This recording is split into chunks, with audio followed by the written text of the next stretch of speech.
Hello guys, இன்னைக்கு நம்ம வீட்டுக்குட்டிக்கு ஒரு ஹெல்த்தியான மீல் செய்யலாம் அப்படின்னு சொல்லிட்டு 1/2 கேரட் எடுத்து இந்த மாதிரி திருகி சின்ன சின்ன பீசஸாக சாப் பண்ணி எடுத்துக்கிட்டோம். அதுக்கப்புறம் ப்ரோக்கோலியும் நல்லா பாயில் பண்ணி எடுத்து அதை ஆற வச்சு கேரட் மாதிரியே சின்ன சின்னதாக சாப் பண்ணி எடுத்துக்க வேண்டியது. அதை கேரட்டோட சேர்த்து ஒரு பவுலில் தனியாக எடுத்து வச்சிடுங்க. நம்மளோட கோகோ என்ஜோ கோல்டன் கோகோ பாஃப் எடுத்து ஐஸ் கறந்ததுக்கப்புறம் ஒரு கியூப் எடுத்து அதை இந்த மாதிரி சின்ன சின்னதாக பிச்சு போட்டுக்கோங்க. இதில் நிறையா மினரல்ஸ் அண்ட் விட்டமின்ஸ் இருக்குது. நம்ம நார்மலாக வீட்டில் சமைச்சு கொடுக்குறத விட இது ஒரு நல்ல சாய்ஸ். ஸோ அதுக்கப்புறம் அதை நம்மளோட வெஜிடபிளோட மிக்ஸ் பண்ணிவிட்டு போட்டு வேண்டிட்டான். இவர் பாருங்களேன் எவ்வளோ ஆர்வமாக அம்மா செஞ்சு கொடுக்குற வரைக்கும் பொறுமையாக வெயிட் பண்ணிட்டுருக்காருன்னு.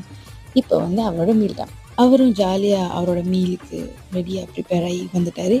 ஸோ அவருக்கு கொடுத்த உடனே ஒரு 5 நிமிஷம் தான் காய்ஸ், 5 நிமிஷம் சாப்பாடு காலியாச்சு. ஸோ கண்டிப்பாக அவருக்கும் பிடிச்சிருக்குன்னு நினைக்கிறேன்.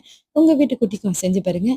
சாப்பிட்ட மதப்பில் எப்படி உருண்டு பறந்துட்டு இருக்காருன்னு பாருங்கள். வீடியோ பிடிச்சிருந்துச்சுன்னா லைக் பண்ணுங்கள், ஷேர் பண்ணுங்கள், சப்ஸ்கிரைப் பண்ண மறந்து